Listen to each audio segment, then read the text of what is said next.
Olá, eu estou aqui mais uma vez na TV Ribeira Plus para mais um programa do Milton Wolff. Você sabe que você pode acompanhar o nosso programa lá no canal YouTube Ribeira Plus TV e também no canal Expand 6.3. E hoje eu vou entrevistar um meu amigo de Pariquera-Açu que já desenvolveu várias atividades, várias profissões e atualmente ele é afinador de acordeões. Eu estou falando do meu amigo Nélio Tanaka. Nélio, como vai? Tudo bem? Tudo bem. Boa noite, Milton. Tudo bom? Tudo, Nélio. Milton, primeiramente, eu queria dizer a você que estou muito contente, porque eu hoje estou fazendo 78 anos. Ah, hoje é seu aniversário. E você não me falou nada. 78 anos atrás, eu nascia lá no bairro de Subaúma. E fui presenteado, então, com essa entrevista que para mim é uma coisa assim muito interessante, porque eu posso falar aqui da minha vida, né? E uma coisa muito boa, que fico assim muito agradecido a você por ter essa lembrança da gente, lembrar da minha família, e estou bastante agradecido mesmo.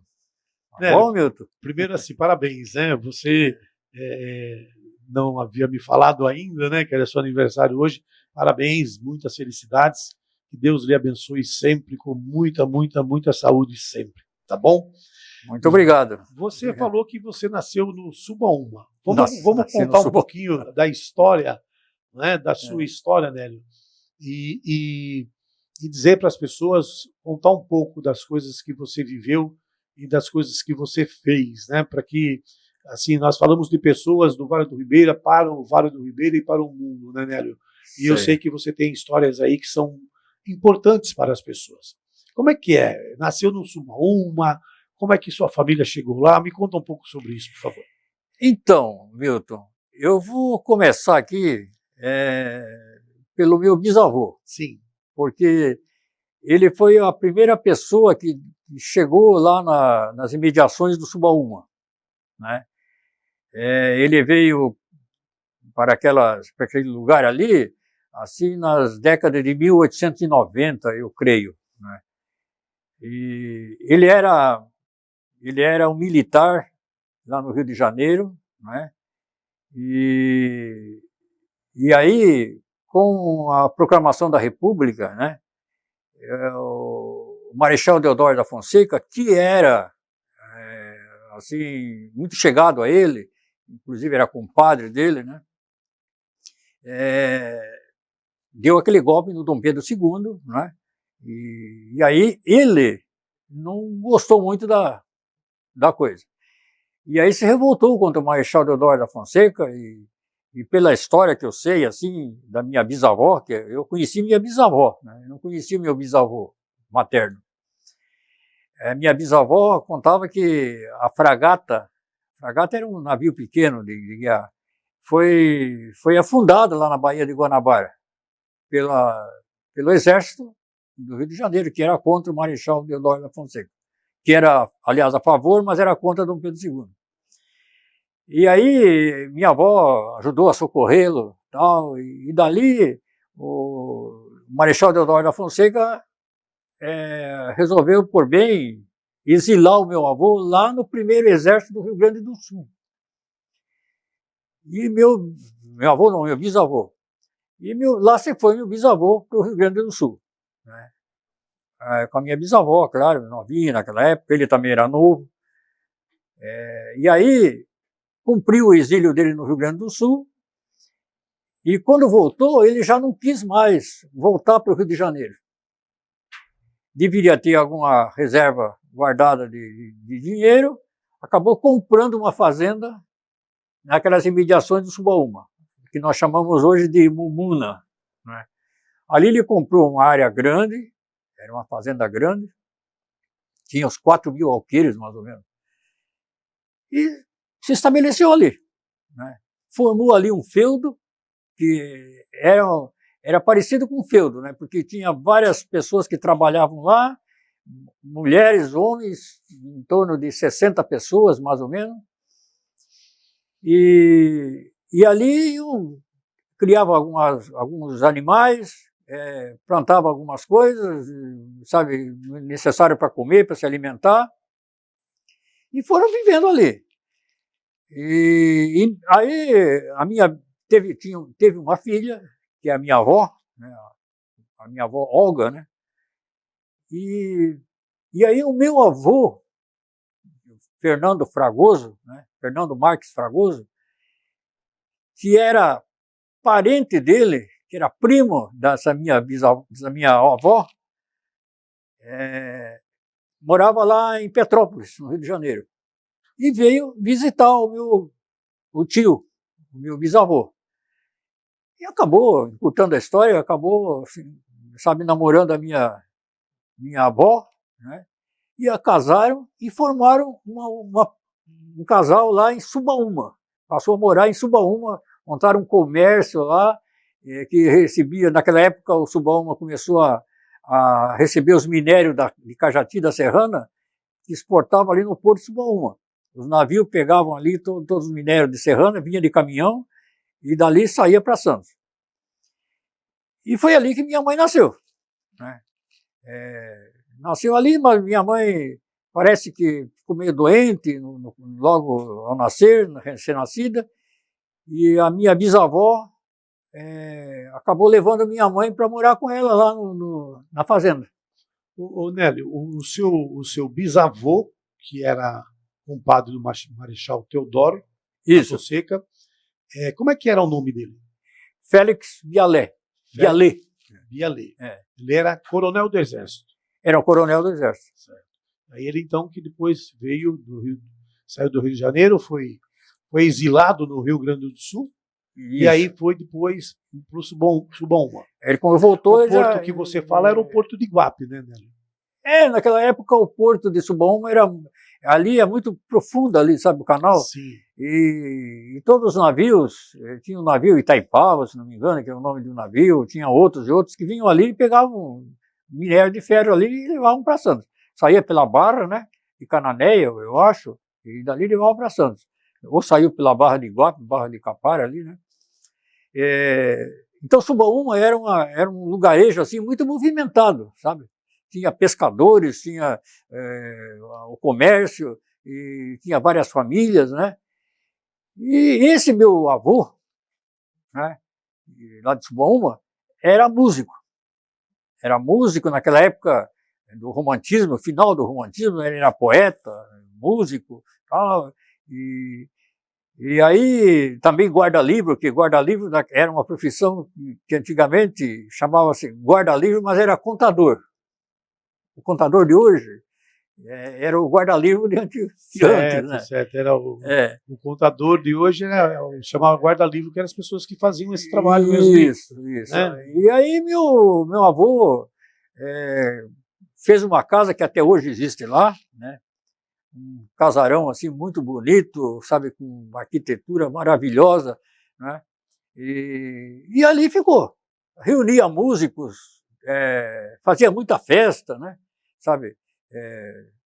Naquela época tinha um tal de maestro lá de Iguape chamado Paulo Massa, daqui de Registro tinha o Serafim Camilo, que tem uma rua até com o nome dele, hein? Pai do Antônio Camilo. Também tocava flauta, ia para lá, formava uma banda lá e tocavam. Todos os meus tios, os filhos, tinham 5 filhos, todos eles tocavam algum instrumento, né? A minha mãe tocava bandolim, a minha tia tocava violino, o tio Jalde tocava saxofone, o tio Jair tocava a sanfona, o tio Joel tocava outro saxofone, que era um pequenininho. Eu lembro tudo disso aí, né? Devia ter meus 15 anos de idade, quando eu sempre ia lá, né? Mas voltando, então, a minha mãe foi criada pelo meu bisavô, lá nessa fazenda, chamava-se Fazenda Liberdade, né? E aí ela foi criada lá, tal, e chegou nos anos de 1917, mais ou menos, veio na primeira imigração japonesa, veio o meu avô paterno. Ele veio tinha meu pai, o tio Antônio, o tio João, o Antônio e o João, e tinha mais uma irmã. Eram 4 crianças tudo pequeninas, né? Meu pai tinha 4 anos de idade. E ele veio para cá e estabeleceu ali no município ali de Pedro Toledo, né? E ali ele veio para plantar café, porque os japoneses naquela época vieram todos para plantar café, né? Na época de 1917, por aí, né? Só que as coisas não andaram bem, né? Teve muita epidemia, parece que febre tifoide, uma coisa assim e tal, que as coisas pioraram bastante para os japoneses, né, da época. E aí veio a Primeira Guerra Mundial. Primeira Guerra Mundial tratavam os japoneses como espiões, né, algo assim, né. E aí, o meu pai, que já devia ter por volta de uns 10 para 15 anos, por aí, não sei direito a idade dele dessa época, mas aí meu avô paterno resolveu ir com uma família lá para perto de Barretos, na cidade de Guaíra, onde estava explodindo a plantação de algodão. Estava dando certo lá. E ele foi para lá, com a família. Chegou lá, ele foi escravizado e tal, e teve que andar fugindo por dentro de um rio. Isso é uma história que eles contam. Detalhes assim, que andou fugindo por dentro de um rio para se despistar o capataz lá, que corria atrás, como se fosse escravo, né? E aí, o meu pai ficou aqui com o tio João. Ficou aqui no sítio, não venderam o sítio aqui em Pedro Toledo. Até que meu pai resolveu, por bem, pedir emprego numa empresa de terraplanagem que estava dando assistência na estrada de ferro Santos-Juquiá. Tem muita gente, Nélio, que não sabe que nós tínhamos aqui uma estrada de ferro, né? Que nós temos, está desativada, né? Que liga Santos até Cajati, né? E que por muito tempo ela tinha trens todos os dias, depois uma vez por semana, e aí foi diminuindo, até que acabou. Mas se você fala em estrada de ferro hoje, as pessoas não sabem. Não sabem. Às vezes até passam por cima do trilho ali e nem sabem o que era, né? Eu cheguei a conhecer Santos através do trem. Saí de trem de Juquiá, fui para Santos de trem. Chegava em Peruí, o trem ia beirando o mar, assim, sabe? Uhum. Ô Nélio, a história do seu avô, que veio do Japão, você havia me falado em um momento que ele chegou a ser perseguido. Como é que é essa história de que achavam que ele era espião de guerra? Conta isso um pouquinho mais para nós, por favor. Então, eu já citei, né? Mas sim, ele só não disse que ele foi preso. Ele, pelo que conta meus parentes lá de Guaíra, parentes paternos que moram em Guaíra, ele foi preso. Foi preso, torturado em Santos, que era uma espécie dos porões do doicode naquela época. Foi preso ele e meu tio João, que ficou com meu pai. Eles torturaram bastante eles. Agora, os detalhes disso eu não sei muito, sabe? Eu sei que meu tio ficou até meio ruim da cabeça, tal, por causa de tanta tortura. E daí, sei também que, como eu disse para você, que ele chegou, isso que contam, né? Que ele chegou lá em uma fazenda para trabalhar lá e escravizaram ele lá, né? E teve que fugir por dentro de um rio, né? E, bom, então, isso aí foi retrata o sofrimento, né? Eu também tive lendo tem uns livros assim que no Bunkyo tem uns livros que conta a saga dos japoneses dessa época. O que eles passaram aqui? Exatamente, né? É por isso que eu estou até provocando um pouco a conversa, porque o que parece assim, parece que é tudo muito bonito, né? Que os japoneses chegaram aqui, que todo mundo prosperou, que todo mundo, né? E a história real, né? Não é bem assim. Não é bem assim, né? Houve momentos aí de muito sofrimento, de muita dor. Muito sofrimento, muitas doenças, né? Muitas doenças. Teve várias epidemias, né? Sabe? Tanto é E você vê só a relação do japonês da época com o brasileiro. O meu pai, o nome dele é Pedro, aqui no Brasil. Está lá na identidade do meu avô, registrou ele aqui no Brasil com o nome de Pedro. Registrou o nome do irmão dele com o nome de João, o nome do outro irmão com o nome de Antônio. Você sabe por quê? Para fazer amizade com os brasileiros. Porque os brasileiros eram todos católicos. Naquela época só existia o catolicismo, né? E é tudo nome de santo. Então, colocar o nome de santo no filho significava, assim, um bom relacionamento com os católicos. Tanto é que meu pai era católico, frequentador da igreja mesmo, tal, foi coroinha, sabe, foi sacristão, né, na igreja lá em Pedro Toledo. Né. Você imaginar, né, que você vem de um lugar distante, que com uma cultura completamente diferente, uma coisa que chega e aí tem um preconceito. Exatamente. Né? E aí tem essa questão que você falou, da guerra, da perseguição, de achar que era espião, de ser preso, de ser torturado, de privar as pessoas de direitos. Não é? Isso é muito complicado, né, Nélio? Muito complicado. Complexo, né? E aí, então, Milton, o meu pai, que chamava-se Pedro, mas o nome dele era Makitaro, japonês. Makitaro, japonês. Ele foi lá, entrou se apresentou lá numa empresa que estava fazendo a manutenção dessa estrada que nós paramos aí, certo. Essa estrada de ferro de Santos Juquiá, né? Recém-inaugurada essa estrada, né? E aí o engenheiro-chefe lá dessa empresa gostou muito do meu pai, né? Meu pai é uma pessoa muito inteligente. Eu considerava ele assim um homem super inteligente. Tinha uma inteligência fora do comum, meu pai. E aí ele entrou para essa empresa e o engenheiro gostou muito dele, porque logo ele começou a pegar assim todas aquelas artimanhas da topografia, né? Primeiro ele entrou como segurador de baliza, né? Depois ele foi mexendo no teodolito, e ali foi pegando, foi medindo ângulos e tal. E aí quando ele era técnico em explosão de dinamite, quando ele saiu de lá, dessa empresa. Ele aprendeu a trabalhar com as dinamites, porque a empresa sempre andava dinamitando algumas coisas lá, algumas cascalheiras, algumas coisas assim, né? E aí, quando a empresa saiu daí e foi embora para Santos, ele resolveu de não ir para Santos.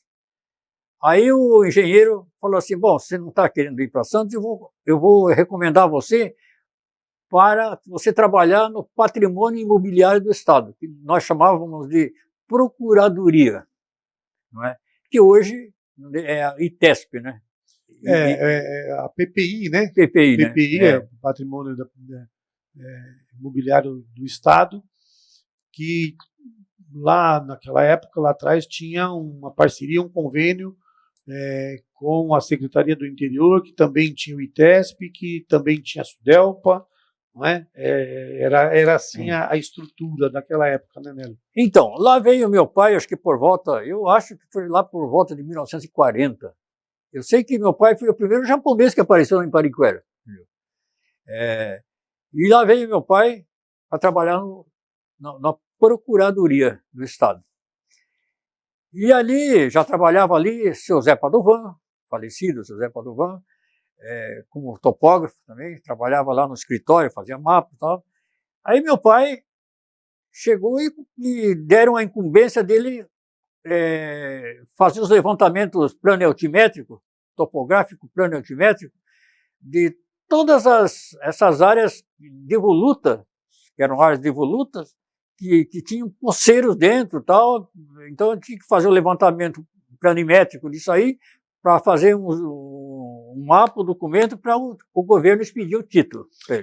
Exatamente, aí nós vamos já chegar numa no momento que nós começamos a falar da regularização fundiária do Vale do Ribeira. Exatamente. Mas nós vamos continuar falando sobre isso, Nélio, depois do nosso intervalo. Tá bom? Tá bom. Nós vamos no intervalo e voltamos já já aqui com o programa Milton Wolff na Ribeira Plus TV.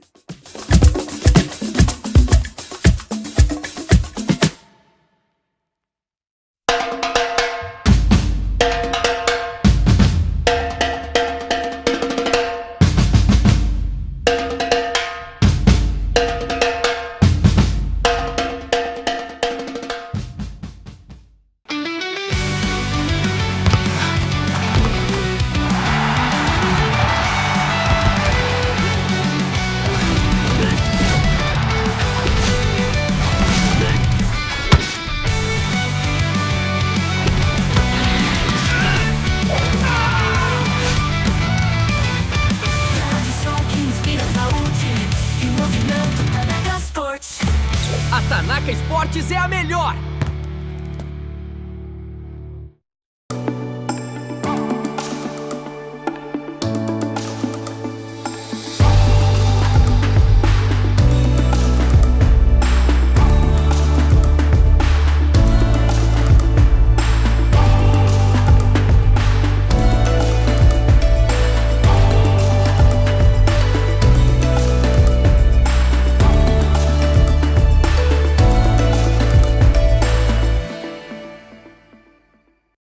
A Expand está 6 vezes mais rápida para você. Chega de sinal fraco.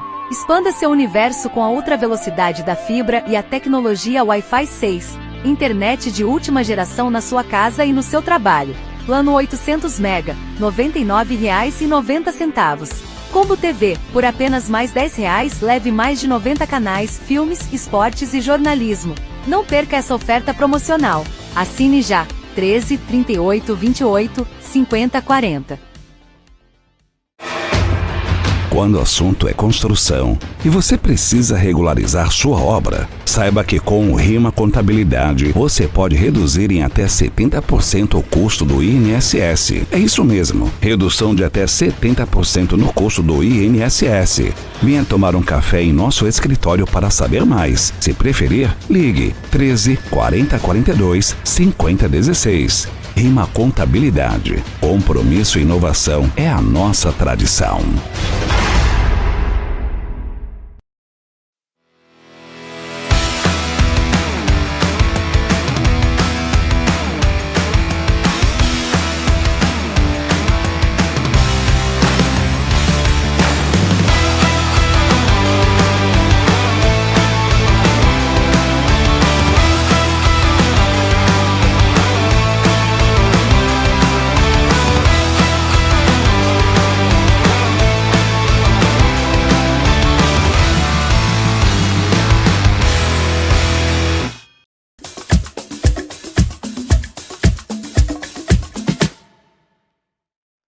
De volta aqui ao programa Milton Wolff na TV Ribeira Plus. Acompanhe lá no YouTube Ribeira Plus TV e também no Expand TV, canal 6.3. Programa do Milton Wolff. Toda terça-feira nós estamos aqui para levar informação do Vale do Ribeira, para o Vale do Ribeira e para o mundo. Hoje aqui entrevistando o meu amigo Nélio Tanaka, lá de Pariquera-Sul. Ô Nélio, então nós chegamos aí no momento em que seu pai começa a trabalhar com a questão da regularização fundiária no Vale do Ribeira. Fazer os levantamentos, plano altimétrico de toda... Em que região que ele começou esse trabalho primeiro, né, Nélio?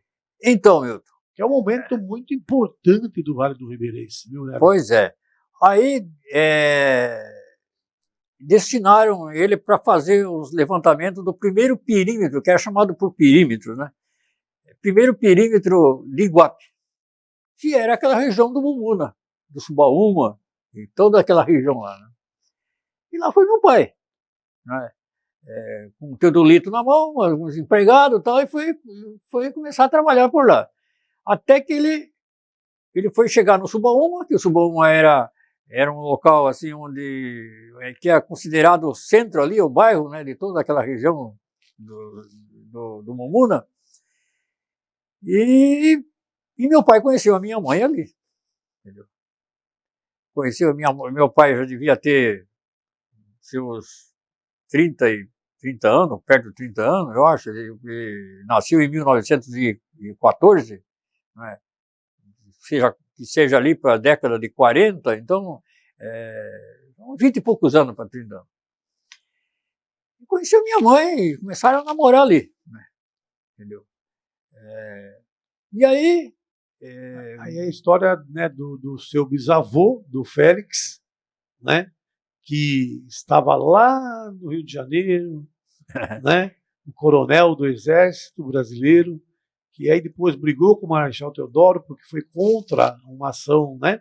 Esse é o motivo dele ter vindo para cá. E aí ele foi lá para o Rio Grande do Sul, depois veio para o Mumuna, aí o seu avô, a sua mãe, e aí seu pai vem lá do Japão, vai parar lá em Pariquera-Sul, na PPI, vai trabalhar lá na região do Mumuna, onde tem a Arataca do Mumuna, tem vários bairros, e conhece a sua mãe. É uma história bastante interessante, né, Nélio? Pois é, aí conheceu minha mãe, sabe? Minha mãe era assim uma mulher também muito inteligente, sabe? Era fandangueira, né, que nós chamamos. Fandango, ela gostava de uma festa, assim, sabe? Lá sempre tinha festa no Subaúma. E aí meu pai foi se apaixonando lá pela minha mãe, lá, né? Uhum. E eu sei que em 1944 eles casaram, né? Casaram em 44. E aí eu sei mais ou menos disso porque eu nasci em 48. E minha mãe sempre dizia, você nasceu 4 anos depois do nosso casamento. Meu pai, primeiramente, construiu uma casa lá no Subaúma. E aí passou a morar lá. Minha mãe costurava, naquela época, Milton, não existia... Era muito difícil as pessoas comprar roupa pronta. Então ia sempre uma costureira que fazia roupa. Comprava uma fazenda de roupa, exatamente, de pano, né? Exatamente. E aí levava para a costureira para fazer ela roupa. Ela fazia roupa, fazia calça, camisa, paletó, fazia tudo. E minha mãe era uma dessas, sabe? Costurava, tal, ajudava meu pai, né? E meu pai trabalhava ali na PPI, medindo os terrenos ali, né? Fazendo levantamento. Bom, terminando, meu pai terminou todo o período de Iguape, primeiro perímetro, e aí a Procuradoria transferiu ele para Cajati, que era para fazer o levantamento das terras lá da Areia Preta, do Capitão Braz, Lavras, Barra do Azeite, mesmo Cajati, todos aqueles lugares lá, né? E meu pai vendeu, isso eu já tinha nascido, eu pulei assim parte da história. Eles casaram em 44, em 48 eles moravam no Subaúma. Eu nasci lá no Subaúma, né? Nessa casa. E quando eu deveria ter, acho que perto de 1 ano de idade, em 1949, por aí, eles mudaram para Cajati. Tanto é que minha mãe dizia assim, olha, você foi criado lá em Cajati, nos barracos, nos acampamentos da equipe de topografia, né? Ela contava isso para a gente. Eu dormia, ela falava, eu dormia assim, tinha umas paredes de giçara, com a pique, e às vezes a gente chegava à lua assim para o buraco das frestas, né? Da casa. E você se criou ali. Só sei que levou um ano, acho que andando por aqueles meios ali de Capitão Braz, Areia Preta, tal. Meu pai acabou comprando uma área lá no Pouso Alto. Pouso Alto já ficava mais próximo a Cajati. Ficava mais perto do centro, se fala. Perto do bairro Parafuso, que é mais conhecido ali. Pouso Alto, urbana, né? Pouso Alto é a terra ali dos parentes aqui do JC, que moravam todos lá já, nessa época, né? JC que você fala é o José Carlos, ex-prefeito de Pariquera-Sul. Isso. Então, seu Paulo Pinto, que era o pai o avô do JC, a dona Pia, que era uma espanhola, comerciante, daí veio que eles são comerciantes, ela comerciava, tinha um armazenzinho lá e que vendia de tudo lá, né? Inclusive era parteira, e foi ela que fez o parto do meu irmão, do Nauri, meu irmão Nauri. Está lá em Pariquera-Sul. Hoje estava lá em Pariquera. Está lá ainda, na volta ele vai me aguardar lá. E Nauri mora em Curitiba. Nauri mora em Curitiba, já está aposentado, tem 3 filhos, né? Estão todos bem. Mas o Nauri nasceu lá no Pozo Alto, em 1951, entendeu? Ele é 3 anos mais novo do que eu. E foi que acabaram essas medições lá. O seu Ivo Zanella, na época que tinha amizade com meu pai, que foi prefeito de Pariquera, prefeito de Pariquera, tal, acabou por bem arrumando uma vaga para ele no DR, Departamento de Estrada e Rodagem do Estado de São Paulo. Porque naquela época, Milton, não existia concurso, sabe? Naquela época, por exemplo, no hospital, era tudo indicação, sabe? Levava lá para o seu Ivo Zanella, ou se não para uma outra pessoa lá, tal, que tinha conhecimento, indicava, e a pessoa era selecionada lá dentro, tal, né? E era empregada. E meu pai foi como topógrafo para o DR. Aí meu pai vendeu essa propriedade lá no Pozo Alto e nós mudamos para Pariquera, onde hoje é o sítio da Rose, da Ração ali, aquela estrada antiga que vai para Registro. Estrada que liga Pariquera, estrada do Laranjeirinha, que fala, né? Para cá, antes de chegar bem no comecinho dela, né? Antes, passou a ponte, já na ponte já começa o sítio. Assim, nós moramos ali 13 anos. 13 anos. Ali, eu lembro que cheguei ali, eu estava com uns 4 anos de idade, mais ou menos, 3 anos para 4 anos, e meu irmão tinha 1 ano de idade, andava engatinhando, e aí quando passava um veículo na estrada, eu falava, Nauri, corre, então, que eu... Para ver o carro. Eu saía correndo, ele saía engatinhando, assim, né? Para ver o carro. Imagina. Né? Quantos carros tinham naquela época, pois né? Dá para contar na mão, né? Você não conhecia carro. Sim. Não conhecia automóvel. Ford, né? E ali ficamos. Dali eu fui para a escola, comecei a estudar no Presidente Vargas, né? E depois meu irmão também. E aí, naquela época, não existia, não era, depois que veio a Lei 5.692, que mudou a estrutura do ensino, né? Mas naquela época, de 1ª a 4ª série era um ensino profissionalizante.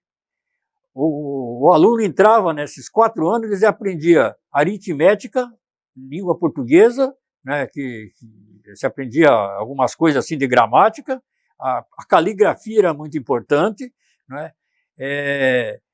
A aritmética tinha a regra de 3, juros, tinha 4 operações. Tinha caderno de caligrafia, não tinha, né?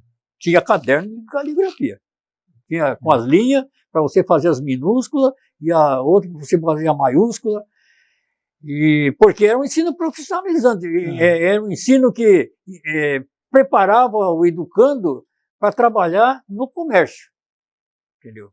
E ali a pessoa sairia apta para trabalhar no balcão do comércio. Para frequentar o ensino ginasial, que era chamado na época. Ginásio, né? Que era o ginásio, que era 4ª, 5ª, 6ª, não, 5ª, 6ª, 7ª e 8ª série ginasial. Tanto que a escola lá, Camilo Júnior de Pariquaraçu, era chamado de ginásio, né? Ginásio.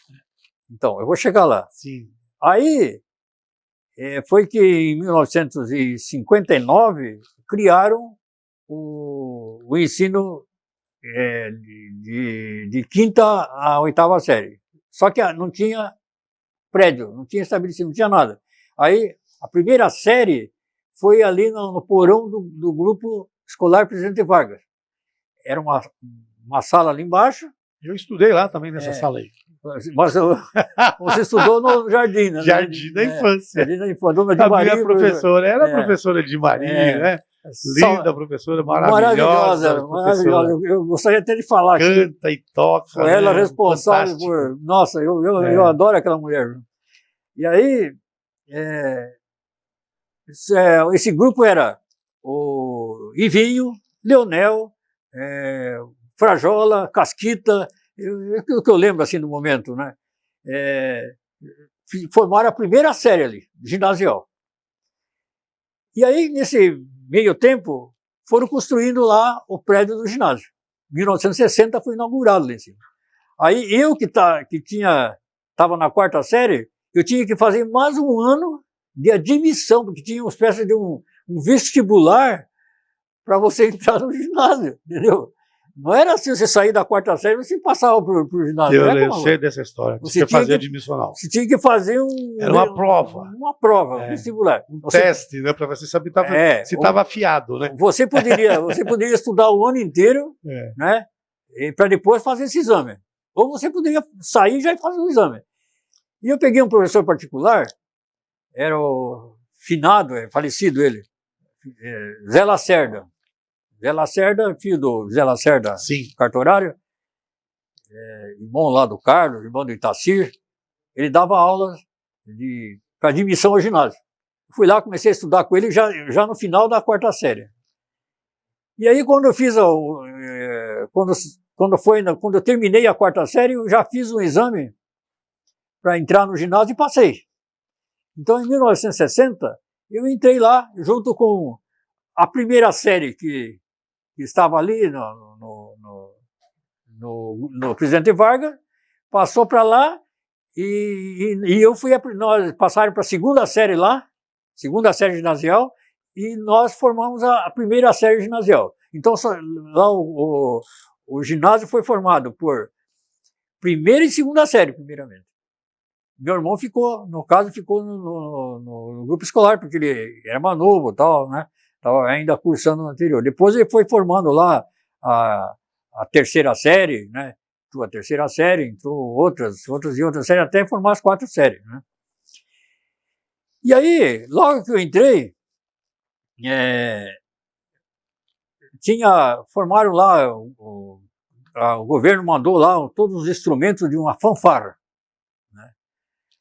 Tinha os bumbos lá, tal, tinha as cornetas, e me deram uma corneta. Não acredito nisso. Me deram uma corneta. Você sabe que eu toquei na fanfarra lá do Camilo Júnior 10 anos da minha vida, ótimos 10 anos da minha vida, e eu tocava corneta. Então, eu comecei a tocar na corneta. Aí eu descobri que a corneta ela só tocava, ela só saía 3 notas, que é o Dó, Mi e Sol. Né? Até hoje eu não sabia disso. Dó, Mi, Sol, Dó, Mi, Sol. Digo, caramba, só tem 3 notas nisso aqui. Mas aí eu comecei a estudar todas as marchas, né, do coisa lá, da fanfarra, né? E aí acabei sendo o corneteiro maior lá naquela fanfarra. Eu ia lá na frente com a corneta, aquilo é um orgulho para mim. Né? Tinha a corneta que era a mais longa e tinha uma que era mais... Como é que é o nome daquela mais curta que fazia um som mais agudo, mais grave? Assim? Não sei, eu não lembro. Que era o comando que chamava. Eu sei que eu ia lá na frente. Quem ia lá na frente que tinha isso daí, que era uma patente. Eu dava o toque lá e as outras que vinham lá atrás respondiam. Alguma desafinada, outra soprando só, que às vezes não conseguia soprar direito, só... Aí tinha gente, né, Nélio, quando ia no desfile lá, que a gente estava tocando, aí ficava mostrando limão pra gente, né? Ficava, isso aí era. Aí como é que vai tocar corneta com o cara chupando limão, mostrando limão no celular? Isso era sacanagem. Água, a boca, água, tudo. A sacanagem antigamente era baseada nessas coisas. E fazia também alvorada, né, Nélio? Fazia alvorada. O toque do silêncio que era vou dar um parênteses aqui para contar uma sacanagem. Não, você não vai falar mal de ninguém, né? Não, imagina. Vou falar da turma. É bom que fiquem sabendo. Uma das brincadeiras, sabe? Era falar com brincadeira. Claro. Pra gente ficar gozando da cara do fulano. Dos amigos. A gente ia lá, tinha muito cachorro de rua, né? Sabe, muito cachorro de rua, e as cadelas ficavam no cio, e quando a gente via a cadela no cio, os cachorrados atrás, a gente pegava uma varinha assim, com um algodão na ponta, chegava lá, passava na vagina da cachorra lá, e enrolava um papelzinho e ia para a sala de aula. Aí chegava no final da sala de aula, que era tudo sentado assim, tudo em carteira, né? Você pegava e passava no sapato do colega da frente, né? Eu queria judiar dele. Quando ele saía no final, O cachorro. a cachorrada saía atrás. Sabe? Era uma diversão. Pelo amor de Deus, isso nunca ninguém me falou uma coisa dessa, eu não sabia disso. Não fazia, a gente fazia essas brincadeiras. Só que a gente aprontava algumas nas escolas, mas isso mas era uma brincadeira saudável, assim, sem ter nada assim. Lógico, saudável até porque a pessoa tinha que correr bastante depois, né? Existia o bullying, porque... Não, mas isso não era considerado bullying. Não. Jamais. O bullying era, por exemplo, eu era japonês, então me chamavam de cara rasgado, olho rasgado, cara chata, entendeu? Todas as coisas me chamavam na época. Sim. Aí era bullying, né? Se fosse hoje, né? Meu irmão era um cara muito ranzinho, muito sisudo, e naquela época tinha o Lamarca, que andava por aí, e tinha o Masafumi, que era aquele japonês que andava junto com o Lamarca, né? Que foi morto em Sete Barra. A turma chamava meu irmão de Masafumi. O Masafumi. Então eram coisas assim. Mas então, aí, Milton, não sei se está vencendo o primeiro. Não, vamos embora, vamos conversando. Aí eu comecei a estudar aí, nesse conteúdo desse ginásio, tinha uma matéria de música, né? Matéria de música, a dona Dimari era a professora de música, uma excelente professora, né? E formou um conjunto de canto, a gente estudava as notinhas, eu aprendi todas aquelas notas com ela, sabe? E aí eu também comecei a descobrir que eu tinha uma caída por aquilo lá, gostava muito de música, né? E fui o primeiro assim, a descobrir. Tinha uma pessoa lá que fazia aquela flauta doce, naquela época não existia, mas tinha um cara que fazia a flauta doce de bambu seco. Pegava o bambu seco, furava assim, e dali saía o som e tal. E eu aprendi a fazer uma flauta doce. Depois, lá no sítio, tinha uma olaria, vizinho lá tinha uma olaria.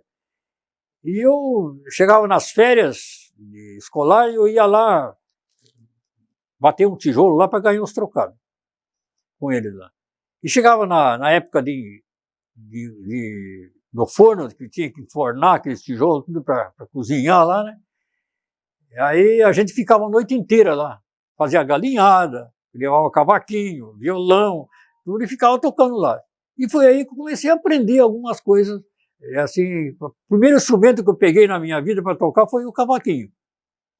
Comecei a aprender, aí com as aulas da dona Dimari, então aquilo, sabe, melhorou para mim consideravelmente. E foi até que meu pai percebeu aquilo e mandou buscar uma sanfona, 80 abaixo para mim.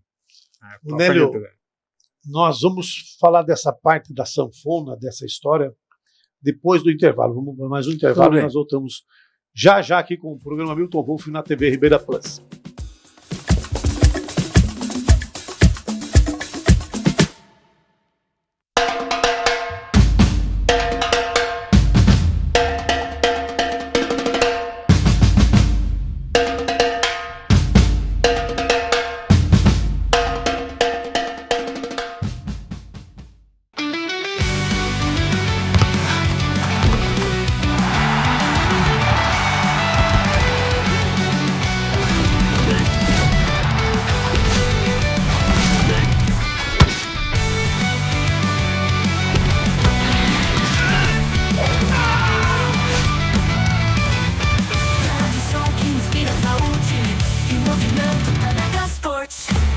Tanaka Esportes é a melhor!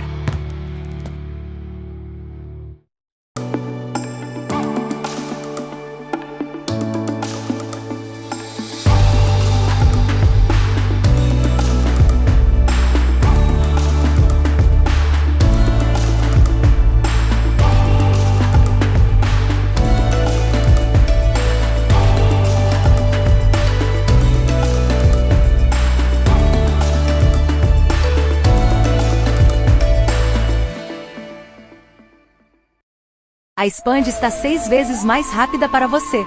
Chega de sinal fraco. Expanda seu universo com a ultra velocidade da fibra e a tecnologia Wi-Fi 6. Internet de última geração na sua casa e no seu trabalho. Plano 800 MB, R$ 99,90. Combo TV, por apenas mais R$ 10, leve mais de 90 canais, filmes, esportes e jornalismo. Não perca essa oferta promocional.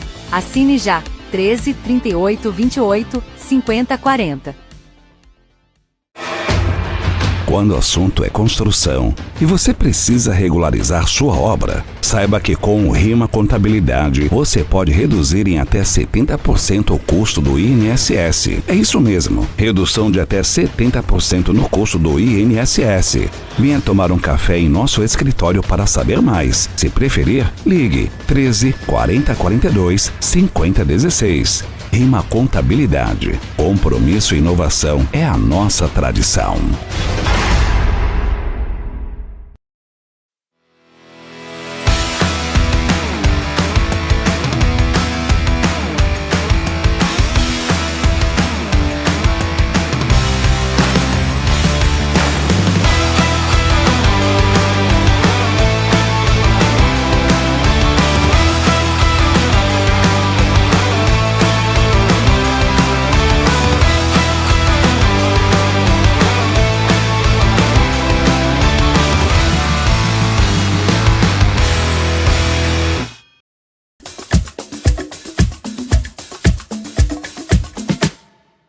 De volta aqui na TV Ribeira Plus, hoje entrevistando o meu amigo Nélio Tanaka de Pariquera-Sul, da minha cidade. Você pode acompanhar o programa do Milton Wolff no YouTube Ribeira Plus TV e também Expand 6.3. Vai lá no YouTube, dá um like lá, compartilha para o nosso programa chegar mais longe, chegar no mundo, né, Nélio? Nélio, então você morava ali na estrada que liga Pariquera a Registro pela via Laranjeirinha, né? Laranjeirinha, e ali tinha uma olaria, e lá o pessoal, quando estava queimando o tijolo, se reunia para esperar o tijolo queimar, e aí tocava um cavaquinho, um violão, fazia uma galinhada, e aí você descobriu o seu dom para a música, foi ali. Foi ali. Então, Milton, aí meu pai comprou uma pequena sanfona, de 80 abaixo, para mim, porque ele viu que eu tinha uma tendência para a música. Aí eu comecei a tocar sozinho, né, pegava aquelas notas lá que eu aprendi no colégio com a Dona de Maria, e comecei a descobrir e tal, mas estava meio difícil. Aí eu acabei encostando lá no meu amigo Lamir Lorena de Souza, você ouviu falar? Falecido já. Sim. O Lamir era meu amigo lá do colégio, do ginásio. E aí ele falou, Nélio, você vai lá em casa que eu tenho um método, né? Você vai lá, eu vou te dando umas aulas de acordo com aquele método, e você vai desenvolver bem. E assim foi. Comecei a estudar por aquele método, ele sempre ia lá na casa dele, ele passava uma lição para mim e tal, e foi até que eu fui desenvolvendo, depois saí lá de estudar com ele e comecei a tocar sozinho. Aí chegou em 1962, eu tinha 14 anos de idade, e naquela época, o pessoal da zona rural, que tinha muita gente na zona rural naquela época. Sim, né? A maioria da população estava na zona rural, né? Estava toda na zona 70%, às vezes até 80%, né? Exatamente. E ali no município de Pariquera, eles plantavam muito arroz. Né? Pariquera era muito forte nessa questão do arroz. Só que o arroz era colhido assim, o canivete. E quando chegava na época da colheita, tinha que colher de um dia, porque senão estragava, né? Então eles faziam um mutirão para a colheita do arroz. E no final do dia, eles davam um baile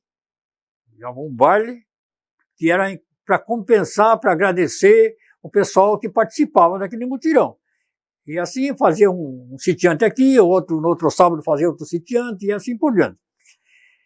E foi numa dessas que eu entrei, porque o Leonardo, falecido, o Leonardo Dendevites, né, pai do Laurinho Dendevites, Da Leonor, do Onofre. exatamente, ele havia casado naquela época, em 1962, com a professora Sebastiana, falecida também, e aí resolveu de fazer uma plantação de arroz lá no sítio do pai dele, né? E para fazer essa colheita, teve que fazer esse mutirão. E aí ele soube que eu já tocava, e eu, na verdade, tocava mesmo, porque eu comecei a formar um repertório de polcas, rancheira, sabe, todas essas músicas que o pessoal de Pariquera gostava muito, porque tinha muitos imigrantes poloneses em Pariquera, né? Tinha muito imigrante polonês, italiano e tal. Aí ele soube disso, foi lá na minha casa, lá no sítio. Falou com meu pai, aí meu pai falou, falei com ele lá, estava no quarto. Se ele topar, né, Nélio? Vai que ele vai, né? Aí foi lá falar comigo, aí ele argumentou bastante, falou, não, Nélio, você pode ficar tranquilo, você está assim, com medo e tal, mas fique tranquilo, porque lá só vai participar 10 casais, mais ou menos, que estiveram lá no mutirão. Família, né? Não entra mais ninguém, é só aquele pessoal. E tem outra, lá tem uma fartura muito grande de comida, você vai ter o café na meia-noite, por 2 horas da manhã, por não sei quando, vai ter comida à vontade, ninguém vai sacrificar você pode ficar tranquilo. Aí me animou, né? Eu digo, tá bom, então eu vou. E aí chegou no sábado, que era no próximo sábado, ele foi lá me buscar com uma charretinha. São coisas que a gente não esquece, né? Claro. Aí, imagina, o primeiro, né, o primeiro show que você ia dar, como é que você vai esquecer? Não vai esquecer nunca na vida. Aí foi com uma charretinha, um pelego. Pelego é uma coisa assim que tiram do carneiro, né? Uma capa sentar em cima, né? Colocou minha sanfona em cima daquele pelego, e lá fui eu com a charrete e o Leonardo. Lá pro Braço Magro. Você conhece lá o sítio? Conheço, claro. E fomos lá, e começou o baile lá, por 8 horas da noite, e o Nélio sozinho numa sanfona lá, e neco, tal, e vai. E a turma dançando ali. E ali ele costumava assim, a gente tocava uma música, eles dançavam, e aí eles batiam palma, que pediam bis aquela música. Queria mais. Eles queriam mais, eles tinham que tocar aquela música outra vez. Aí, muito bem. Chegou ali pelas 10, 11 horas da noite e meu pai chegou lá. E tinha uma caminhonete 60, Ford, F100 60. Chegou lá com a caminhonete, entrou lá, olhou bem para mim assim, né? Deu um sorrisinho, falou com o Leonardo e tal, aí voltou lá para fora e foi dormir na caminhonete. Aí chegou no outro dia, ele estava lá dormindo, lá me esperando para me trazer de volta. Porque eu era menor de idade. Como assim no outro dia? Você passou a noite inteira tocando? A noite inteira tocando, fui parar de tocar 8 horas da manhã no outro dia. Mas isso porque não queria ir, né? Assim, estava inseguro de ir. Aí o seu Leonardo teve que convencer você, aí você ainda foi e ficou até no outro dia tocando. Fiquei tocando, não. É o contrato meu, eu era remunerado por aquilo, não tinha como. Tinha contrato assinado em contrato, como é que vai? Não vai, né? Não tinha assinatura, não era tô brincando, era verbal a coisa, mas eu tinha que ficar. Aí fiquei até 8 horas da manhã. Cansado pra burro, tal, sozinho, né? E assim foi a minha primeira estreia, assim, para começar a tocar os bailes da zona rural, no sítio. Dali, no outro sábado, já o Mático, que você deve conhecer, me chamou também, então fui tocar no Mático. Depois o Navarinsky, família Navarinsky, fui tocar lá, tem do Ládio Navarinsky. E dali foi no Chiquito Régio, depois fui para Icamirim, e lá nos Cristiano, e tal, e não parava mais, rapaz. Virou um sucesso. Virei um sucesso naquela época. Aí todo sábado o japonesinho ia lá com a sanfona para tocar. Né? O Nélio, assim, vão dar só para, assim, as pessoas não sabem, né? E eu também, assim, quando eu contei para você também falou, mas eu não sabia disso, né? Você teve um momento que você também transferiu o conhecimento, né? Você ensinou as pessoas a tocarem violão. E uma das pessoas que você ensinou foi o meu irmão, o Carlos Augusto Wolff. Não é? Exatamente. E hoje ele toca, canta, enfim, né? Lá de casa, minha irmã gosta muito de cantar. Aliás, canta muito bem, mas tem uma vergonha danada, né? Então só canta escondido. Laurici? Canta, mas canta bem. E o meu irmão, né? Eu não sei tocar violão, não sei tocar nada, e sou para cantar, então nem, né? O que eu quero fazer nessa área, eu já falei para você, que é tocar sanfona. Eu quero aprender e vou aprender. E aí você ensinou o meu irmão a tocar violão, e o meu irmão ensinou o Fúvio Oliveira a tocar violão, que hoje é um guitarrista renomado no Brasil. No Brasil. Ele é um Brasil. excelente, um cara no blues, né? Ele faz coisas absurdas naquela guitarra. Né? Exatamente isso. Ô Nélio, e aí você também fez outras coisas, né? Você foi topógrafo, você foi professor, aposentou como professor, né? Aposentei como professor. Você também fez filmagens, você teve locadora, você tem uma história assim, e aí você teve locadora lá na época que tinha o videocassete, né? E aí você teve locadora em Pariquera, em Barra do Turvo, em Cananéia e Registro. Aí fui aumentando, né? Mas eu parei aí no momento que eu estava tocando no sítio, na zona rural, né? Então, Milton, aí a história do Carlinhos, seu irmão, sim, foi um pouco, eu acho que foi um pouco mais tarde, porque em 1973, eu fui 1970, eu acho, eu fui presidente do Caiçara Clube. Caiçara Clube. Onde hoje é o fórum ali, né? Que era o clube que tinha lá em Pariquera Sul, e hoje é o fórum ali onde era o clube, né? Eu acho que foi por essa época que aí nós formamos primeiro formamos um regional. Um pouquinho antes, que eu comecei a sair da zona rural, de tocar na zona rural, por causa porque depois, no começo era a casa de família que tinha esses bailes, né? Depois as pessoas começaram a fazer baile mesmo para faturar entrada, ganhar dinheiro, e aí começaram as violências nesses bailes, sabe? E aí eu comecei a presenciar muita violência, então eu resolvi por bem não tocar mais na zona rural, sabe? E aí surgiu, naquela época, começou a aparecer os Beatles, começaram a aparecer o Roberto Carlos, enfim, todo esse grupo Jovem Guarda, negócio todo. E aí nós começamos a partir para outras coisas, banda, no caso, as bandas. Aí formamos uma banda que colocamos o nome de Curumins do Ritmo, sabe? Mas era um regionalzinho, ninguém cantava, era só tocado. Eu tocava acordeão, tinha um menino que tocava guitarra, solo, tinha outro que fazia acompanhamento na guitarra base, tinha a bateria, o Zeco Mendes era o baterista. Zeco Mendes, conheço o Zeco Mendes. Tinha o Dinho, o Adrião, que era o contrabaixo. Esse foi o primeiro regional que eu participei, e o primeiro regional de Pariquera, entendeu?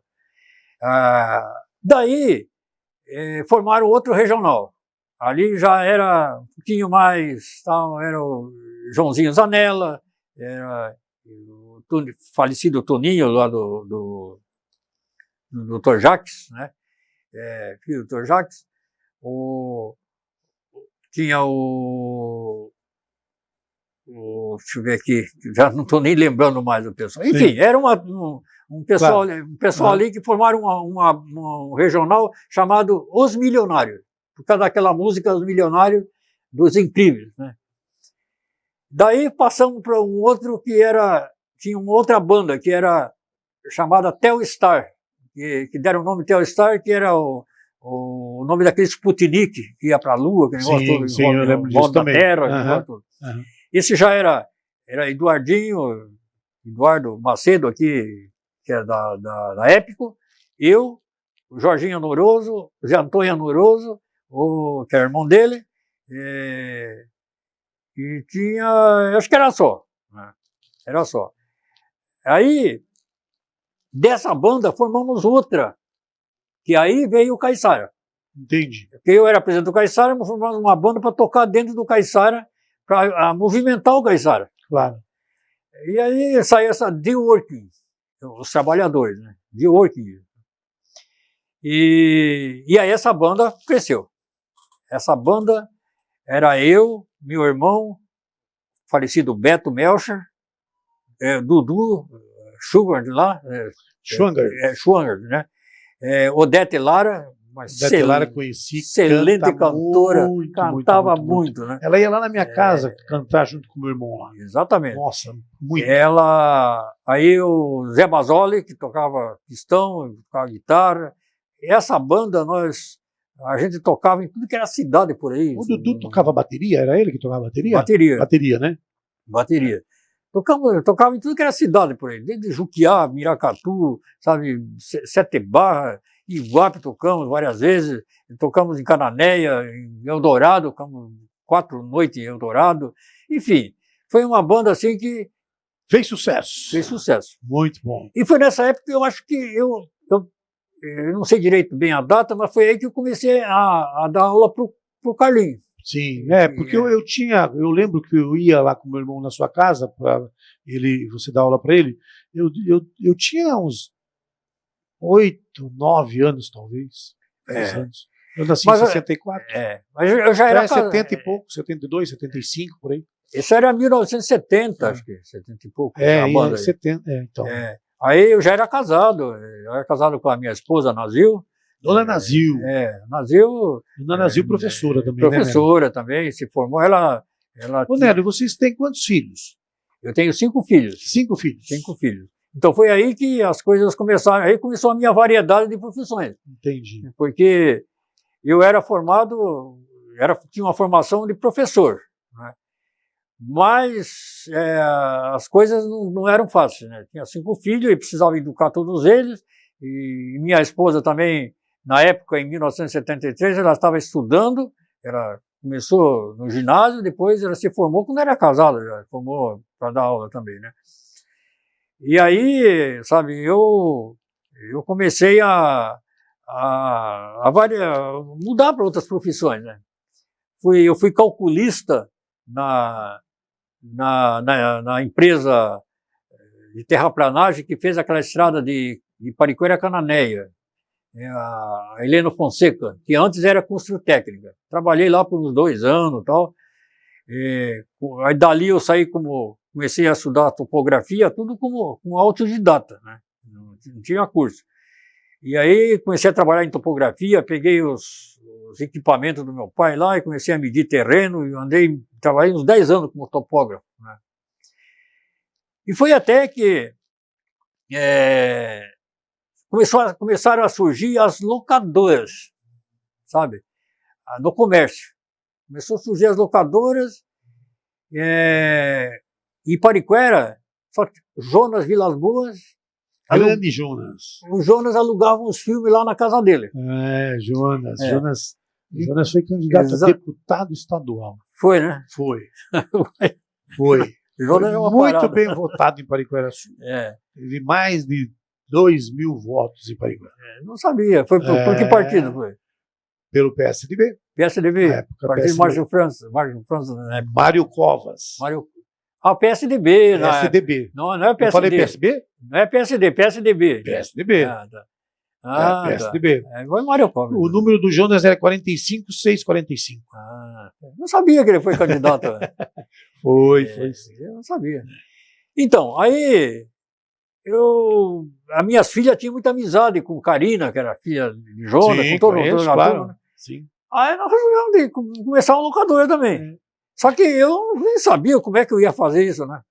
E por sorte, eu estava com o dinheiro lá guardado, e chegou uma época que eu estava lá no Banespa, né? Tentando resolver um problema lá, e estava em pé assim, escutei que tinha 2 camaradas assim do lado conversando e tal, e falando em locadora. Aí ele falou assim pro outro, ele falou, puxa vida, estou indo no cara com 130 filmes, né? Para vender, não sabe quem está interessado em comprar esses filmes? Aí você, opa, eu tô. Digo, peraí, Foi lá e já pegou e já gastou o dinheiro que estava guardado? Abracei a coisa, rapaz. Cheguei oportunidade, né, Nélio? Oportunidade. Encostei no cara e o cara falou, tá aí no carro, no porta-mala aí. Fui lá, rapaz, sem conhecimento de filme, sem nada, comprei o filme do cara. Levei aquilo lá para minha casa, né? Levei para minha casa. A sala assim tinha dava para um corredor que ia direto lá na cozinha, na copa, né? Digo, pô, mas se eu fizer uma locadora aqui, o pessoal chega aqui, vai olhar lá, o pessoal comendo lá no fundo, né? Fiz um biombo ali, né? Para tampar. E ali eu pus umas prateleiras e comecei a alugar filme ali. Interessante. Então, aí começou a dar certo, rapaz. Todo mundo ia lá alugar aqueles filmes e tal, e alugava. Eu digo, pô, dando certo a coisa, né? Sabe, tá bom e tal. Aí resolvi mudar, resolvi montar uma locadora. E foi aí que montamos uma locadora em frente à cadeia das mulheres ali, o que hoje é da prefeitura. Ali, né? Era delegacia e cadeia. Era delegacia e cadeia. Ali montamos, aluguei da dona Ana Schott, o quartinho dela ali, e ali montei a locadora ali. Pô, cresceu para danado. E dali eu já corri lá para... Aluguei um ponto, comprei um ponto lá em Cajati, lá na praça, lá. Fui a primeira locadora em Cajati. Lá armamos uma locadora bem maior já, 12 mil filmes e tal. E, nossa, aquilo foi um sucesso lá e tal. E aí eu vi e digo, poxa, mas eu vou aumentar esse empreendedorismo aí, né? E surgiu também a oportunidade de eu ir para o Japão, sabe? Eu ir para o Japão, meus filhos todos naquela época estavam fazendo cursinho, estavam na faculdade, olha, rapaz, era uma despesa muito grande, entendeu? E aí eu descobri que a Nissan estava contratando diretamente para trabalhar lá na Nissan no Japão, ia com um contrato daqui para trabalhar lá. Aí eu fui num grupo de 10 brasileiros lá, eles iam de 10 em 10, iam agrupando lá, né? E daí foi, trabalhei no Japão um ano, quando eu voltei eu estava com, naquela época se ganhava muito bem no Japão, voltei com um punhado de dólares, né? E aí melhorei a locadora de Cajati, comprei a locadora do Antônio Camilo aqui, que era Freeway, aqui na praça, aqui em Registro, a praça lá do Expedicionário. Sim. Tinha a locadora dele. Comprei a locadora dele, existia uma outra aqui, né, que é a locadora do Cine Ribeiro. Aí ficou a minha era do João Camilo, João Camilo, acho que não era Antônio Camilo, João Camilo. E daí eu armei outra lá em Cananéia, né, lá onde tem um prédiozinho assim, bem, com o telhado bem, com um ângulo bem agudo, assim, bem, um estilo tipo de chalé, né? Um chalézinho. Uhum. Armei ali. Aí dali eu também armei outra lá na Barra do Turvo, né? Na gloriosa Barra do Turvo. E aí, cresceu muito hoje, né? Fiquei trabalhando de Pariquera, eu mudei ali para onde hoje é o Correio, só que lá na parte de cima, né? E foi quando estavam construindo aquele prédio do lado, né? Que é o... Da esquina lá. Na praça, do lado da praça. O Dendevs que estava fazendo ali. E depois de um mês, mais ou menos, que eu estava ali em cima, eu tinha mudado lá de frente da cadeia das mulheres, eu estava lá em cima, eu estava sentado assim, escutei uma conversa do Dendevs. Dendevs não não é Dendevs, é o pai do como é que é o nome dele? Eu não lembro quem que é. Linar Tevez. Linar Tevez. Aí eu escutei que ele estava conversando com 2 filhos. Um tinha faleceu depois, né? O outro é vivo, o Cafu lá, né? Cafu. Aí ele estava conversando com os filhos. Pois é, está o prédio já feito, levantado, com tijolo. Eles não tinham dinheiro pela conversa, não tinham dinheiro para terminar, para fazer pôr o azulejo, para pôr a parte elétrica, encanamento, não tinha. Como é que vamos fazer e tal? Eu digo, é onde que eu vou entrar, né? Eu fui para baixo. Fui lá e bati um papo com o filho dele e falou, olha, seu Nélio, falei com meu pai, mas eu sei que tem 11 pessoas na frente para alugar aqui. Aí eu cheguei no Pedro Linartevich, falei, Pedro, eu sei já que você tem 11 pessoas aí na fila. O primeiro deles era Murilo Nakashima.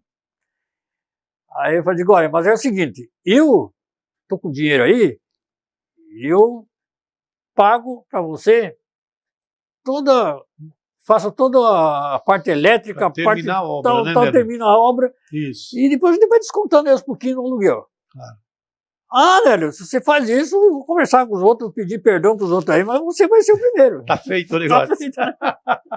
Ô, Nélio, vamos aqui, ó.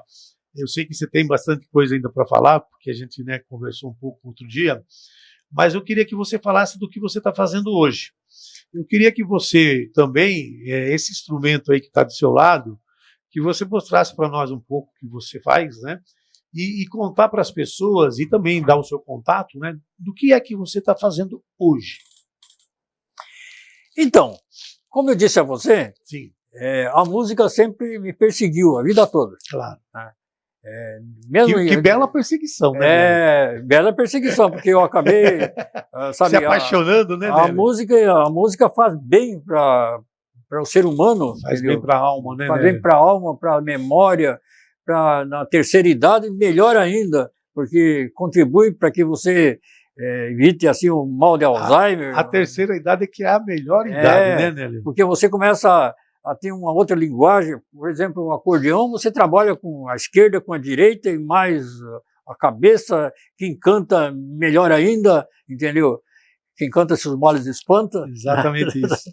Então, a música sempre me perseguiu. Quando eu fui para o Japão, eu não levei acordeão, mas eu levei um bandolim. A primeira vez eu comprei um teclado lá. Comprei um teclado, passava a tocar no quarto, assim que eu tinha um colega de quarto, passava a tocar com fone de ouvido, que permitia isso no teclado, tocava só para mim. Mas eu não deixei a música. E na segunda vez eu fui e levei bandolim, tocava bandolim lá, me especializei em choro no bandolim e tudo. Então aí, agora na minha aposentadoria, eu resolvi por bem, poxa, ficar parado não dá, né? Não pode, não deve. Não deve, né? Não deve, não pode. Digo, eu vou fazer alguma coisa. E foi aí que eu já vinha fazendo isso, né? Sabe? Ao longo dos anos, a minha sanfona, por exemplo, eu desmontava, porque não tinha ninguém para consertar. E fui aprendendo aos poucos a afinar, a consertar, mas só para mim, não fazia para terceiro. E agora, na aposentadoria, eu digo, poxa, mas eu vou ter que trabalhar para terceiro, eu não posso fazer o terceiro de cobaia, né? Eu tenho que fazer uns cursos aí e tal, né? E me preparar para isso. E aí sim fiz. Contatei um pessoal de Porto Alegre lá, que foi técnico da Tudeskine, né, famosa acordeão, lá em Bagé, e ele passou para mim muitas instruções, tal, e até hoje eu ainda converso com ele bastante e tal, né, é um professor excelente ele. Que bom. E aí eu montei uma oficinazinha para consertar, afinar, consertar acordeão. A oficina chama-se Vô da Sanfona. Vô da Sanfona. E como é que faz para entrar em contato, Nélio, com o Vô da Sanfona? Liga no meu celular aí, que eu tenho o celular 99-744-4784. Não é?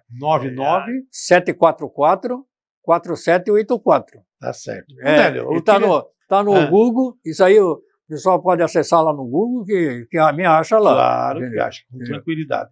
Vamos ver se você toca sanfona de verdade, Nélio. Ai, caramba. Pega essa sanfona aí para nós, vamos ver como é que é esse negócio aí. Vamos lá, então. Por favor. É pesado isso aqui, rapaz. Não sei como é que eu subi essa escada com isso. Isso aqui pesa.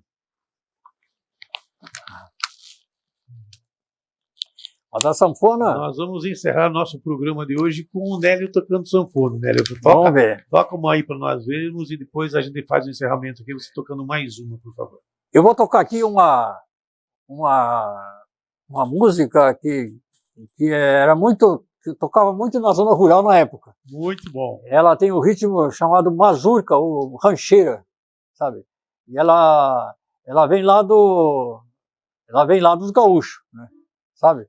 O nome dela é Mate Amargo. Mate Amargo, do Mate Rio Amargo. Grande do Sul. Ela é mais de lá, eu acho. Uhum. Vamos lá, então. Vamos.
Bonito demais, demais.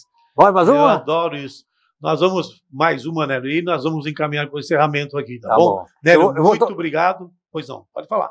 Eu vou tocar um tango, porque o tango é assim, é algo assim um pouquinho diferente o ritmo, mas é uma música assim, é um tango brejeiro. Uma música assim muito bonita e que o pessoal gosta muito, sabe? Eu acho que até do Mariozan essa música, eu acho, deve ser. Tá bom. Então nós vamos encerrando aqui com o programa Milton Wolff, entrevistando o Nélio Tanaka, que vamos fechar aqui o programa de hoje com mais uma música aqui do Nélio Tanaka com sua sanfona acordeon, né, Nélio? Tá bom. Muito obrigado e até a semana que vem com mais um programa do Milton Wolff aqui na TV Ribeira Plus. Vai lá, Nélio.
Obrigado.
A Expand está 6 vezes mais rápida para você. Chega de sinal fraco. Expanda seu universo com a ultra velocidade da fibra e a tecnologia Wi-Fi 6. Internet de última geração na sua casa e no seu trabalho. Plano 800 MB, R$ 99,90. Combo TV, por apenas mais R$10, leve mais de 90 canais, filmes, esportes e jornalismo. Não perca essa oferta promocional. Assine já. 13 38 28 50 40. Quando o assunto é construção e você precisa regularizar sua obra, saiba que com o Rima Contabilidade você pode reduzir em até 70% o custo do INSS. É isso mesmo, redução de até 70% no custo do INSS. Venha tomar um café em nosso escritório para saber mais. Se preferir, ligue 13 40 42 50 16. Rima Contabilidade. Compromisso e inovação é a nossa tradição.